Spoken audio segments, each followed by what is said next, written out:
بسم اللہ الرحمن الرحیم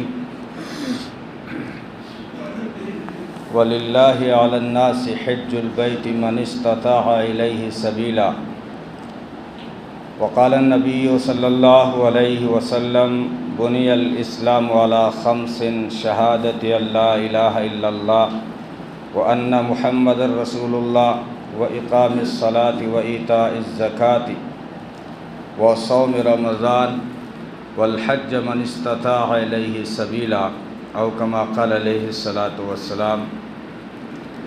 محترم بزرگوں اور عزیز بھائیوں، اللہ تبارک و تعالیٰ کے بے شمار انعامات اور احسانات ہیں کہ جس نے ہمیں دین اسلام عطا فرمایا ہے، اور دین اسلام کی بنیاد 5 چیزوں پر رکھی گئی ہے: ایمان، نماز، روزہ، زکوٰۃ اور حج۔ حج بھی اسلام کا ایک اہم رکن ہے اور عبادت کا خاص جزو ہے، اور حج انسانی وحدت، اجتماعیت اور مساوات کا عملی نمونہ ہے۔ تو حج، جس کے بارے میں بہت بڑی غفلت پائی جاتی ہے، حالانکہ اسلام کے بڑے فرائض جو ہیں، بڑے ارکان جو ہیں، اس میں سے آتا ہے،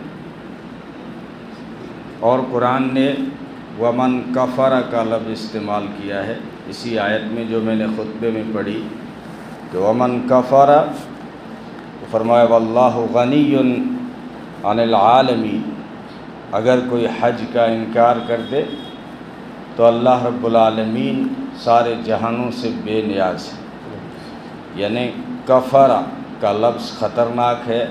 اسی لیے تو نبی پاک صلی اللہ علیہ وسلم نے فرمایا کہ جو حج کرنے کی استعداد اور طاقت رکھتا ہے اور اس کے باوجود حج نہ کرے تو وہ چاہے یہودی بن کے مرے یا عیسائی بن کے مرے، مجھے اس کی کوئی پرواہ نہیں۔ حج اتنا اہم، اور جب اس کو کوئی ادا کر لیتا ہے، ایک شرط لگا دی کہ حج کے ارکان ادا کرتے ہوئے گناہوں سے بچ جائے۔ خاص کر آج کل بد نظری کا بڑا خوف ہوتا ہے، تو اگر انسان اپنے نظر کی حفاظت کے ساتھ گناہوں سے بچتے ہوئے حج کے ارکان ادا کرے اور اس کا حج اگر قبول ہو جائے تو فرمایا وہ گناہوں سے ایسے پاک ہو جاتا ہے جیسے اس دن تھا جس دن اس کی ماں نے اس کو جنما تھا۔ حج اگرچہ زندگی میں ایک مرتبہ ہے، لیکن ایک مرتبہ کا کیا ہوا حج پوری زندگی کی اصلاح کے لیے کافی ہے۔ تو اسی حج کے اندر ہمارے لیے بہت سارے پیغامات ہیں، بہت سارے سبق ہیں۔ ایک سبق تو یہ ہے کہ حج کا سفر انسان کو موت کی یاد دہانی کراتا ہے۔ انسان گھر سے نکلتا ہے حج کے لیے تو ساتھ دینے والے اسٹیشن تک یا ایئرپورٹ تک جائیں گے اور واپس آ جائیں گے، تو انسان کو اس دن کی یاد دلاتا ہے جس دن لوگ تجھے قبر کے حوالے کر کے واپس لوٹ جائیں گے۔ جب تجھے قبر میں اتارا جاتا ہے تو تیرے جسم کا لباس اتارا جاتا ہے، حج کے سفر میں بھی سلے ہوئے کپڑے اتار دیے جاتے ہیں، احرام بندھایا جاتا ہے جو کفن کی یاد دلاتا ہے۔ اور دوسرا سبق ہمارے لیے اس میں یہ ہے کہ ہم عقل کے غلام نہیں ہیں، ہم اللہ کے حکم کے پابند ہیں۔ عقل کے اندر بہت ساری چیزیں نہیں آتی ہیں۔ آپ حج کے جب ارکان اٹھا کے دیکھیں گے، بہت ساری چیزیں ہیں جو عقل سے پرے ہیں۔ سارے سمجھدار انسان جو حج کرنے گئے ہیں، اتنا خرچہ کر کے گئے ہیں، وہاں جاتے ہیں، وہاں پتھر کو پتھر مار رہے ہوتے ہیں۔ وہ تو حضرت ابراہیم علیہ السلام نے شیطان کو پتھر مارا تھا، ان کی یاد میں یہ پتھر کو پتھر مارے جا رہے ہیں، یہ عقل کے سمجھ میں نہیں آئے گا۔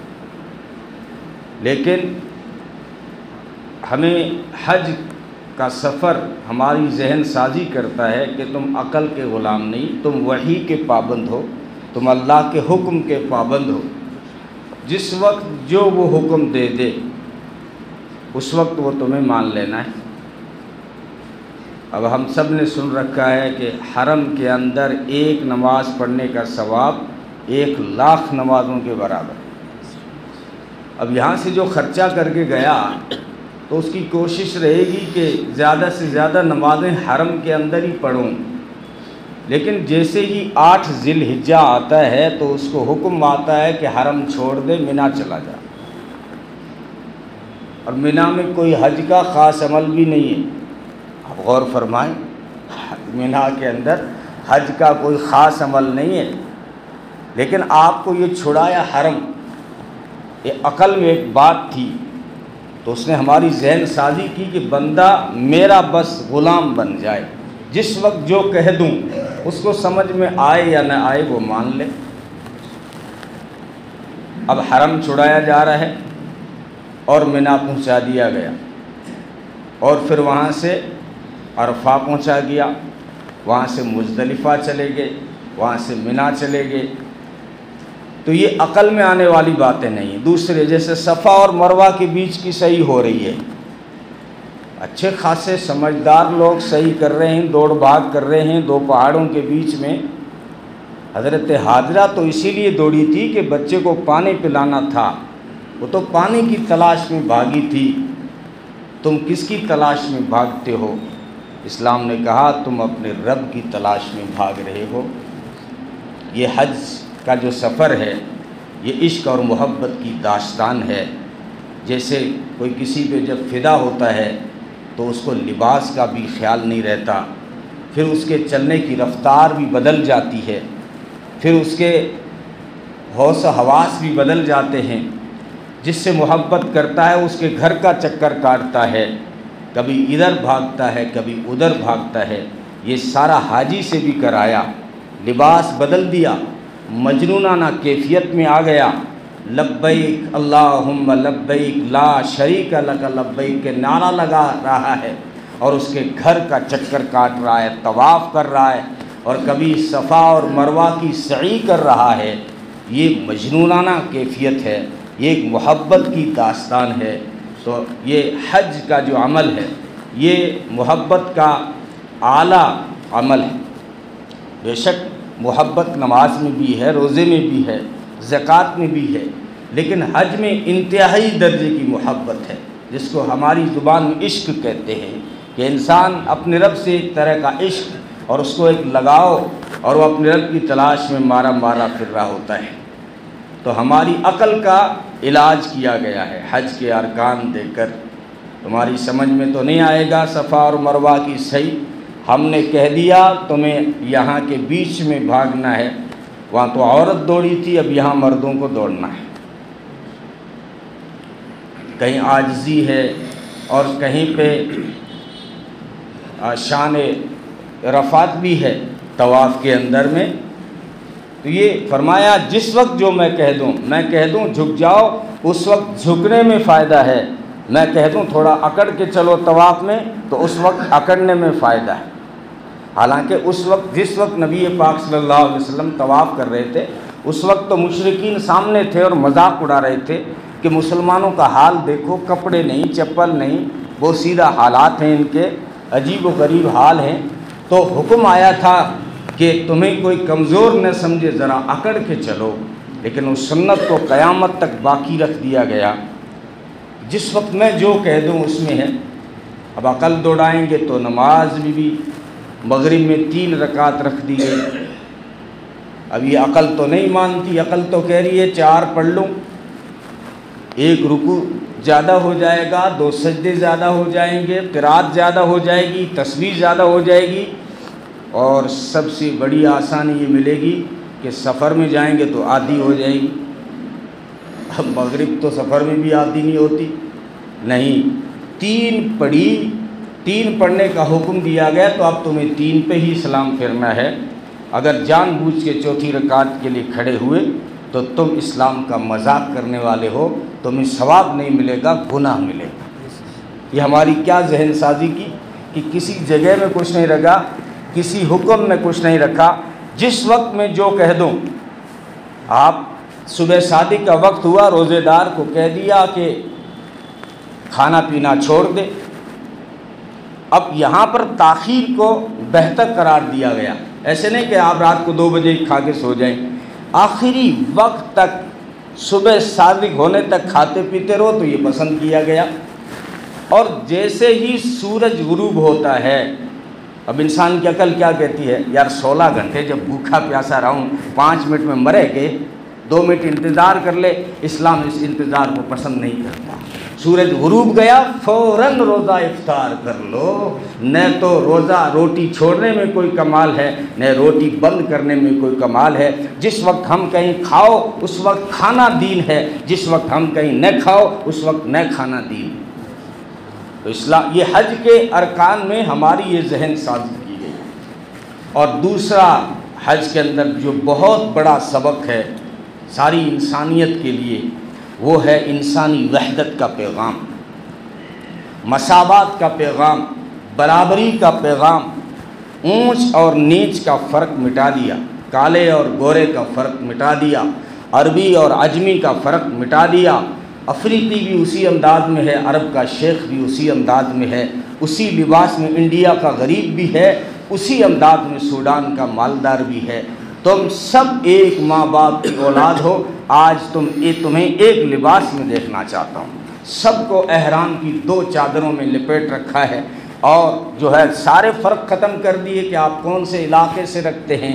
نہ علاقہ کوئی حیثیت رکھتا ہے، نہ خاندان کوئی حیثیت رکھتا ہے، نہ قومیت کوئی حیثیت رکھتی ہے۔ یا ایھا الناس انا خلقناکم من ذکر و انثی، او انسانو ہم نے تم سب کو ایک ماں باپ سے پیدا کیا ہے، تم سب ایک ماں باپ کی اولاد ہو۔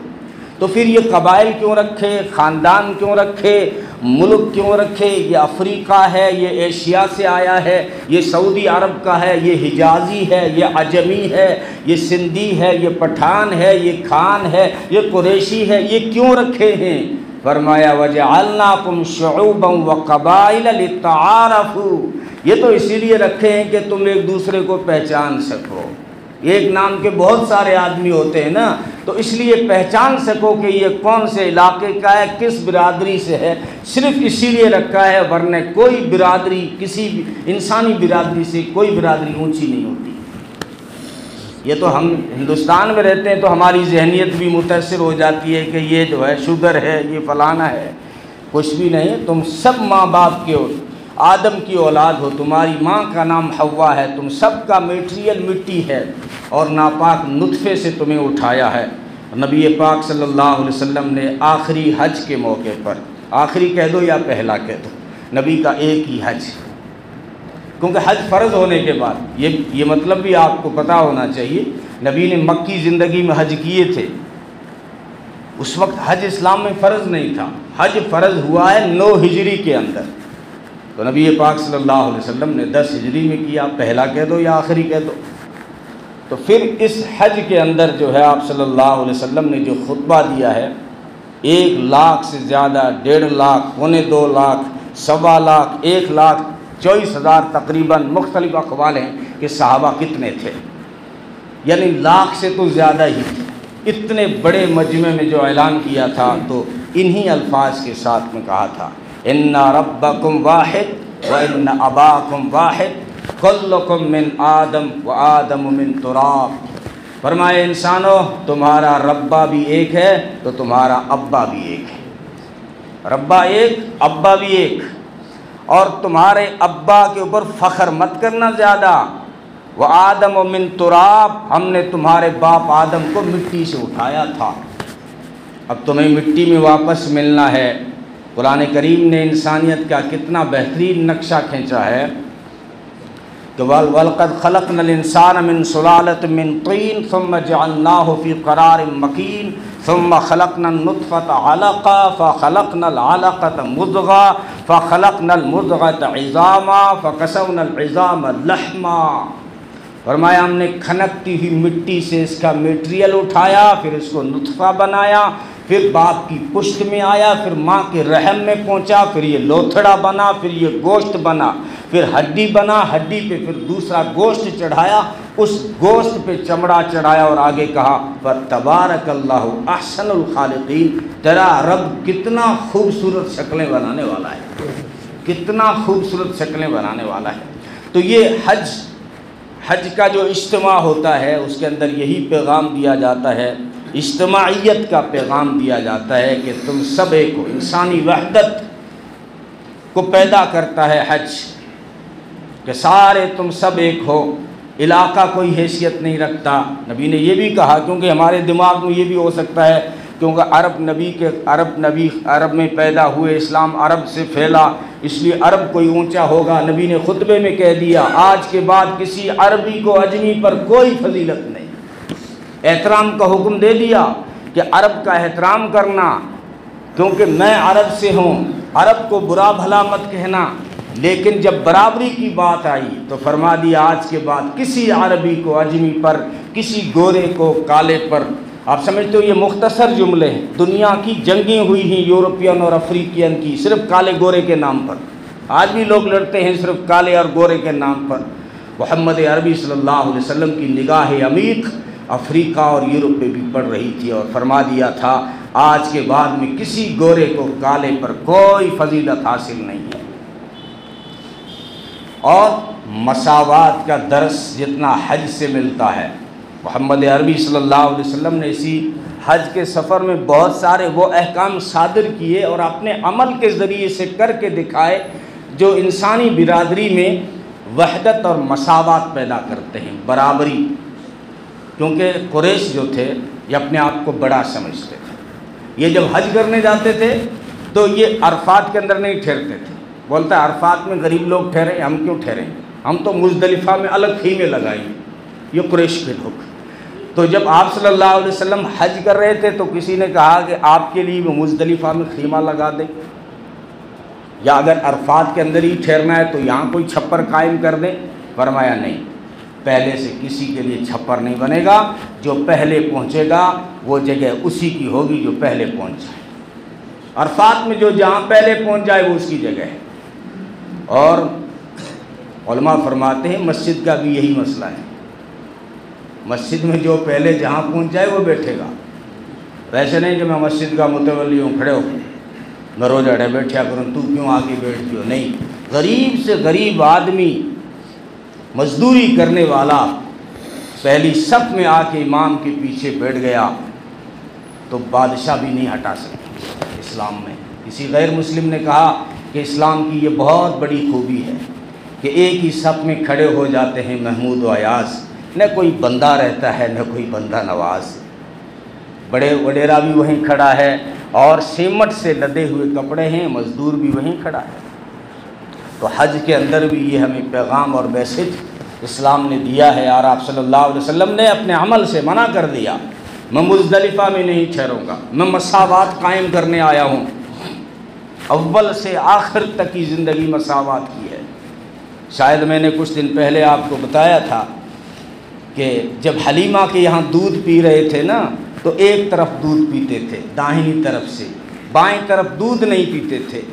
اب ہمارے دماغ میں بات ہوتی ہے نا کہ نبی کی نبوت کا اعلان 40 سال کی عمر میں ہوا ہے، اس کے بعد نماز فرض ہوئی، اس کے بعد جو ہے اقرا کا حکم آیا، اس کے بعد تبلیغ کا حکم آیا، اس کے بعد روزے کا، زکوٰۃ کا، لیکن یہ دودھ پیتے ایک عمل کر رہے ہیں مساوات اور برابری کا۔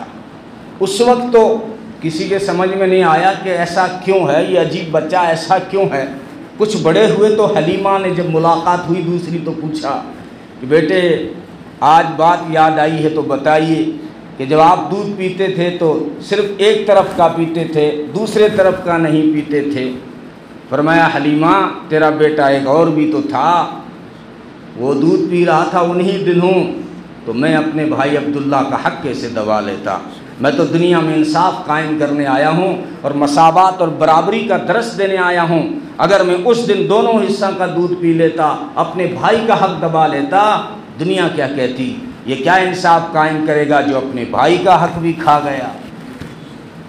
یہ اسلام کا اول سے آخر تک اپنے عمل سے مکہ فتح ہوا تو ایک کیس آ گیا، کسی مخزومہ خاندان کی عورت نے چوری کر لی اور وہ خاندان بڑا تھا۔ ہمارے یہاں یہی ہوتا ہے، ہندوستان میں کوئی بڑے سے بڑا مالدار جرم کرتا ہے تو کوئی سزا نہیں ملتی، غریب کوئی جرم کر رہے تو 10 سال سے وہ جیل سے باہر نہیں آتا۔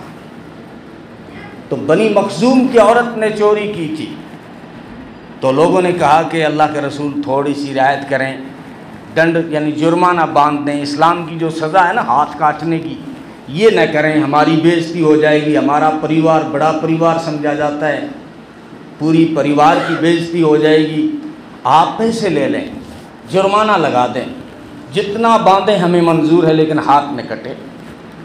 تو خود کی تو ہمت نہیں ہو رہی تھی، حضرت اسامہ بن زید کو بھیجا تھا کہ جا کے جو ہے نبی سے یہ بات رکھیں۔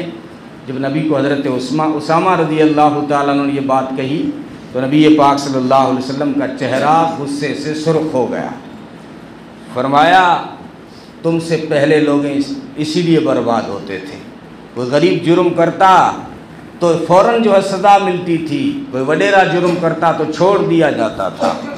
میرا اسلام اس مساوات کا درس دیتا ہے۔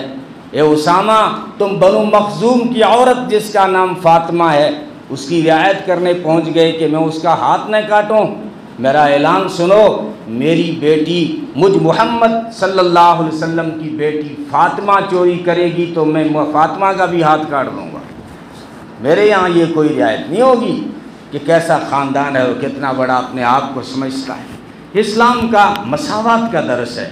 ہر جگہ آپ نبی کی سیرت اٹھا کے دیکھیں، چھوٹے بڑے کاموں میں جہاں انسان سمجھتا ہے کہ میں تو عہدے دار ہوں، تھانے دار ہوں، تحصیلدار ہوں، ایم ایل اے ہوں، ایم پی ہوں، سرپنچ ہوں، پارشد ہوں، میں کیوں یہاں تاوڑی میں کام لاگوں، یہی سوچتا ہے۔ لیکن مسجد نبوی کا کام ہو رہا ہے، دھوپ میں صحابہ مٹی کا گارا اٹھا کے لا رہے ہیں، پتھر اٹھا کے لا رہے ہیں، محمد عربی صلی اللہ علیہ وسلم اپنے دامن میں پتھر اٹھا کے لا رہے تھے۔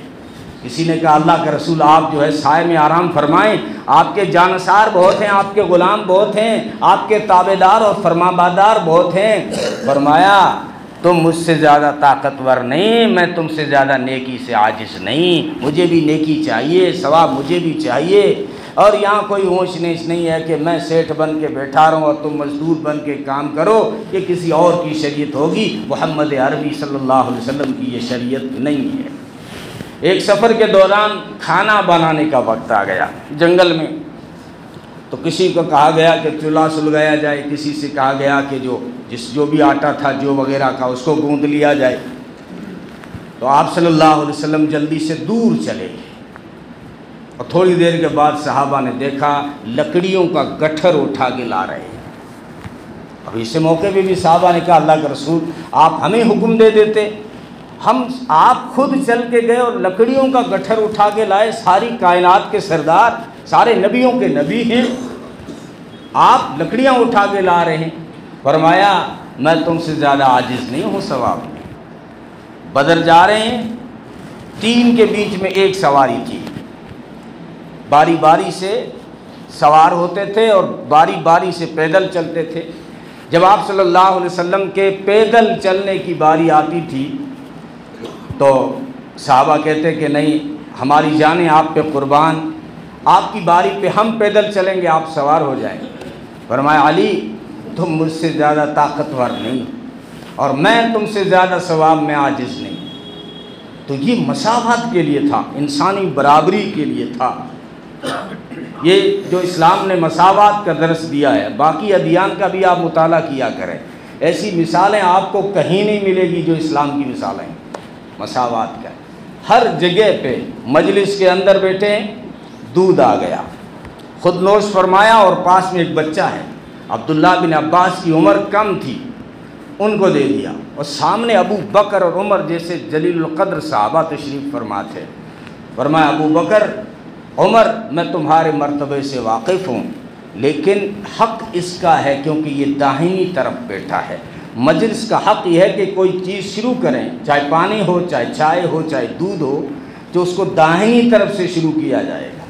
یہ داہنی طرف بیٹھے ہیں، عمر میں تم سے چھوٹے ہیں، لیکن حق ان کا بنتا ہے۔ اس لیے میں ان کو دوں گا۔ حضرت انس کہتے ہیں میرے گھر ایک دن مہمان ہوئے، مہمانوں میں محمد عربی صلی اللہ علیہ وسلم بھی تھے، حضرت عمر بھی تھے رضی اللہ تعالیٰ عنہ، اور حضرت ابو بکر صدیق رضی اللہ تعالیٰ عنہ بھی تھے۔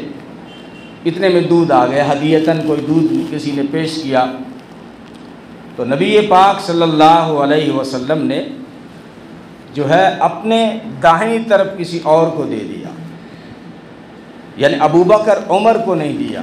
تو ایسے موقع پہ بھی یہی فرمایا کہ ان کا حق پہلے ہے، تو ہر موقع پر مساوات کا درس دیا۔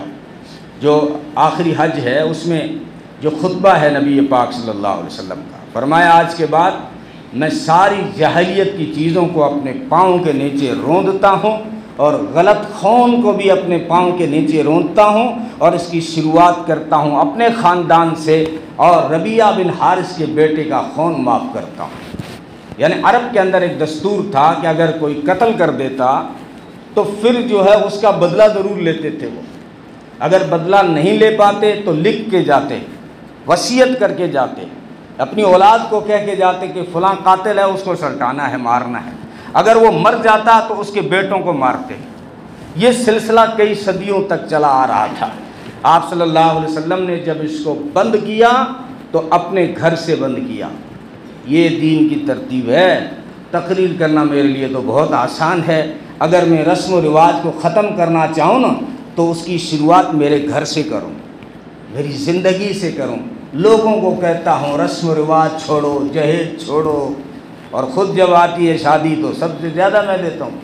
تو تقریر کرنا تو آسان ہے، شروعات اپنی ذات سے اور اپنی گھر سے کیا۔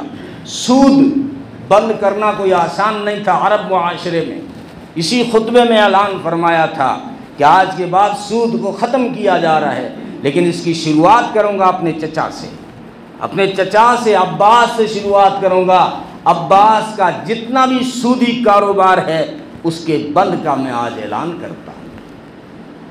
تو حج کا جو سفر ہے یہ ہمیں بہت سارے اسباق دیتا ہے، بہت سارے سبق دیتا ہے۔ اس میں سب سے بڑا اہم جو سبق ہے وہ مساوات کا ہے، وہ انسانی برادری کا ہے، وہ انسانی حقوق کا ہے۔ آج بہت ساری میٹنگیں ہوتی ہیں ورلڈ لیول پر کہ جو ہے انسانی حقوق کو کیا دیا جائے، لیکن جو وہ پیش کرتے ہیں وہ اسی آخری خطبے کا خلاصہ ہوتا ہے یا اسی سے چرائی ہوئی کچھ باتیں ہوتی ہیں۔ فرمایا عورتوں کا خیال کرنا اور اپنے غلاموں کا، اپنے ملازمین کا وہی کھلانا جو خود کھاتے ہو، وہی پہنانا جو خود پہنتے ہو، ان کے حقوق کی رعایت رکھنا، اور انسانی برادری کے بیچ میں مساوات قائم کرتے ہوئے فرمایا کہ جو ہے میں سارے فرق تمہارے درمیان مٹا کے جا رہا ہوں۔ پھر تم میں سے بڑا کون ہوگا؟ وہ ایک اللہ کی کتاب میں بڑا ہوگا، اور اس کا صحیح پتہ تو حشر کے میدان میں ہوگا، لیکن میں اس کو لفظوں میں بتاؤں تو فرمایا ہوا اتقاکم، وہ تقوی ہے۔ تم میں بڑا وہ ہوگا جو جتنا زیادہ تقوی اپنے دل میں رکھتا ہے، اور تقوی اسٹائل کا نام نہیں ہے، یہ یاد رکھنا۔ میں نے کرتا پائجامہ پہن لیا، داڑھی رکھ لی، لوگ چاہے مجھے شاہی امام کہیں، کچھ بھی کہیں، تقوی اوپر سے ان چیزوں کو نہیں کہتے۔ تقوی میرے دل میں کیا ہے، اللہ کا ڈر کتنا ہے، تنہائیوں میں گناہوں سے کتنا بچتا ہوں، اس کو تقوی کہتے ہیں۔ اس کا پتہ تو قیامت کے دن چلے گا نا۔ یہاں تو جو چور ہوتا ہے وہ فرشتہ بنا پھرتا ہے، جو زانی ہوتا ہے وہ فرشتہ بنا پھرتا ہے، روز ماشاءاللہ مونچھوں پہ بھی اس طرح ہے، گالوں پہ بھی اس طرح ہے، اور پیشانی پہ سجدے کا نشان ہے۔ لوگ سمجھتے ہیں میکائیل ہے کہ جبرائیل ہے، لیکن جبرائیل نہیں، وہ ڈاکو ہے۔ مولانا حکیم اختر فرمایا کرتے تھے لوگ سمجھتے ہیں کہ عارف باللہ ہے، لوگ سمجھتے ہیں کہ عارف باللہ ہے، میں کہتا ہوں یہ باگڑ باللہ ہے، باگڑ باللہ ہے۔ اس لیے تقوی فرمایا یا ایھا الناس انا خلقناکم من ذکر و انثی وجعلناکم شعوبا وقبائل لتعارفوا ان اکرمکم عند اللہ اتقاکم۔ تم میں بڑا وہ نہیں جس کا خاندان ہو یا بیٹھک روم میں پاندان اونچا رکھا ہوا ہو، نہیں نہیں، بلکہ تم میں بڑا وہ ہے جس کے دل میں تقوی زیادہ ہے۔ تو حج کے سفر میں جس طرح روزے میں تقویٰ ہے، اسی طرح حج کے سفر میں بھی ہمیں تقویٰ سکھانا مقصد ہے۔ تو بہت سارے پیغامات ہیں، آج دو چار مختصر، بہت سارے ساتھی جو ہے تاخیر سے پہنچتے ہیں۔ شروع میں نے 2-3 بتائے تھے، اس میں ایک موت بھی تھا، موت کی یاد بھی ہے سفر کے، حج جو سفر کا جو حج ہے یہ موت کی یاد بھی دلاتا ہے۔ اور ہماری عقل، جہاں بہت ساری جگہوں پہ عقل استعمال کرتے ہیں، تو حج کا سفر عقل پہ تالا لگاتا ہے، کہتا عقل تیری نہیں چلے گی۔ وہ کہتے ہیں نا یہ کیسے ہے، سمجھ میں نہیں آیا۔ اسلام کے حکموں میں ہم بارے میں ہم کہہ دیتے ہیں سمجھ میں نہیں آیا۔ بھائی تو نماز میں کھڑا تھا اور تجھے زور سے ہنسی آ گئی، تو زور سے ہنسی آنے سے نماز تو ٹوٹ گئی ہے، تجھے سمجھ میں آ جائے گا کیونکہ نماز کی توہین ہوئی ہے، لیکن تیرا وضو اسلام کہتا ٹوٹ گیا، اب یہ تجھے سمجھ میں نہیں آئے گا۔ اب عقل سے پوچھ یار وضو کیوں ٹوٹا، ایسا کیا کر دیا، ہنسا تو تھا نہیں، نماز کی حالت میں ہنسا تو ٹوٹا، باہر ہنستا تو نہیں ٹوٹتا۔ دیکھو یہ فرق بھی ہے، آپ وضو خانے میں کہہ کے لگا کے ہنسیں تو وضو نہیں ٹوٹے گا، نماز کی حالت میں اتنے ہنسے کہ پڑوسی نے سن لیا وضو ٹوٹ گئے، اب یہ عقل میں سمجھ میں آئے گا۔ تو فرمایا ہر جگہ یہ نہ پوچھا کرو کہ اسلام میں ایسا کیوں ہے، یہ اللہ نے حکم دے دیا بس، اسی لیے تو آمن تو بالغیب، غیب پہ ایمان کا حکم سب سے پہلے دیا گیا۔ سمجھ میں تو ابو جہل کے بھی نہیں آیا تھا، اسی لیے تو ابو بکر کے پاس آیا تھا، کہنے لگا کہ کوئی انسان 7 آسمان کے اوپر کیسے جا سکتا ہے، آج بھی ناسا کے سمجھ میں نہیں آئے گا۔ حالانکہ اب جدید سائنس میں ایک چیز انہوں نے پیدا کر لی ہے، آج بھی اوپر جانے کے لیے ان کو بغیر آکسیجن کے جانا ان کی ہمت نہیں ہوگی، اور کہتے ممکن بھی نہیں ہے، لیکن اللہ نے وہ کر کے دکھایا جو چیزیں ناممکن ہوتی ہیں۔ اور سائنس کے کوئی اسلام خلاف نہیں ہے، بلکہ سائنس تو مددگار اور معاون ثابت ہو رہا ہے۔ آج آپ جتنا سائنس کو زیادہ پڑھیں گے اتنا آپ کا اللہ کی ذات پہ یقین بڑھتا چلا جائے گا۔ ہر ایک چیز توحید بیان کرتی ہے، ایمان کی دعوت دیتی ہے۔ جہاں ہم سائنس ریسرچ کرتے جاؤ گے خدا کی قدرت کے باب کھلتے جائیں گے، اس کی خدائی سمجھ میں آنے لگی۔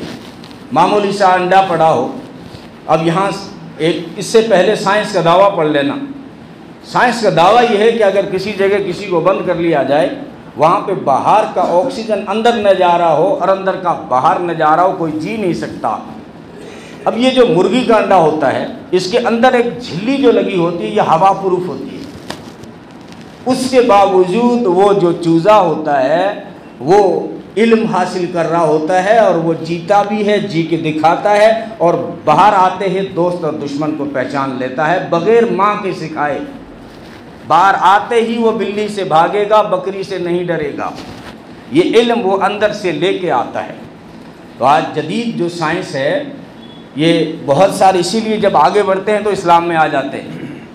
آپ ہر سال ہر مہینے اخبار کی سرخیوں میں پڑھتے ہو کہ فلاں دیش میں فلاں بڑا سائنسداں اسلام، اس نے اسلام قبول کر لیا، بہت بڑا جو ہے ڈاکٹر تھا اور اسلام میں آ گیا، بہت بڑا کھلاڑی تھا اور اسلام میں آ گیا۔ کیونکہ جب کوئی کائنات کا مطالعہ کرتا ہے جس کا رب نے ہمیں حکم دیا تھا کہ ان فی خلق السماوات والارض واختلاف اللیل والنہار لآیات لأولی الالباب، کہ آسمان اور زمین کی تخلیق میں اگر کوئی غور و فکر کرے تو ہم نے عقل والوں کے لیے بڑی نشانیاں رکھی ہیں۔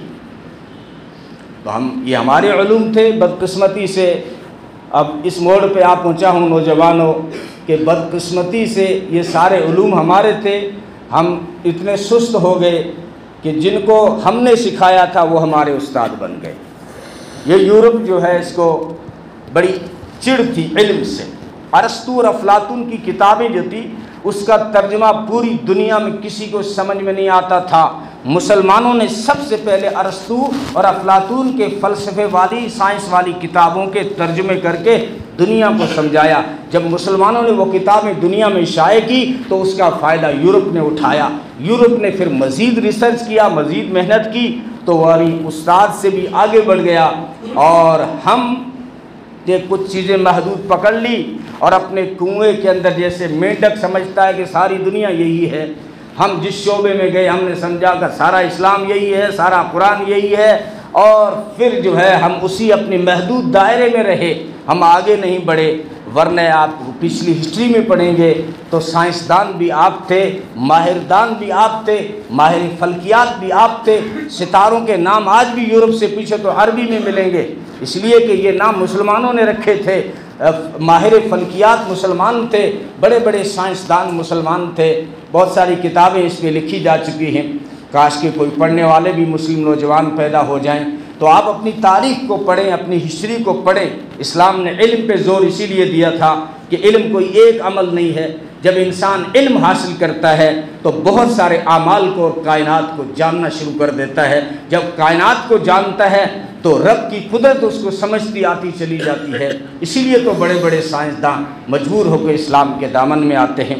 تو خیر، حج کا جو اہم درس تو بہت سارے ہیں، پیغامات بھی بہت سارے ہیں، اسباق بہت سارے ہیں، لیکن حج کے سفر میں جو سب سے بڑا سبق ہے وہ ہے انسانی وحدت کا، مساوات کا۔ انسانی برادری ساری یکساں ہیں، یہ جو سب سے بڑا سبق جو اسلام نے پیش کیا ہے۔ انسانیت کے احترام پہ لوگ کتابیں تو لکھتے ہیں، لیکن عملی طور پہ جو اسلام نے انسانیت کا احترام سکھایا ہے ایسا کسی نے نہیں سکھایا۔ نبی پاک وضو فرما رہے ہیں، اب محبت میں صحابہ وضو کے پانی کو ہاتھ میں لے کے اپنے جسم پہ ملتے تھے، وضو فرما رہے ہیں اور پانی کے قطروں کو لے کے مل رہے ہیں۔ نبی نے دیکھ لیا، فرمایا ایسا کیوں کر رہے ہو؟ ایسا کیا ہے وضو کے پانی میں تم جسم پہ مل رہے ہو؟ فرمایا ہم آپ سے محبت کرتے ہیں اس لیے۔ فرمایا اگر مجھ سے محبت کرنی ہے تو یہ نشانیاں نہیں ہیں کہ وضو کے پانی لو اور ملو۔ مجھ سے اگر محبت کرتے ہو تو ہمیشہ سچ بولنا، مجھ سے محبت کرتے ہو یا امانت دار بنائے جاؤ تو اس میں خیانت مت کرنا، اگر مجھ سے محبت کرتے ہو تو اپنے پڑوسی کو کبھی مت ستانا۔ ایسا کسی اور دین نے پیش کیا ہے؟ وضو کرتے ہوئے فرمایا اگر مجھ سے محبت کرتے ہو نا تو محبت کی یہ نشانی نہیں کہ وضو کا پانی مل لو، محبت کی یہ نشانی ہے کہ اپنے پڑوسی کا خیال کرنا، اور یہ بھی نہیں بتایا کہ مسلم ہونا ضروری ہے۔ قرآن کہتا ہے غیر مسلم ہو، سفر کا ساتھی ہو، تب بھی وہ تمہارا پڑوسی ہے۔ اللہ تعالی ہم سب کو عمل کی توفیق عطا فرمائے۔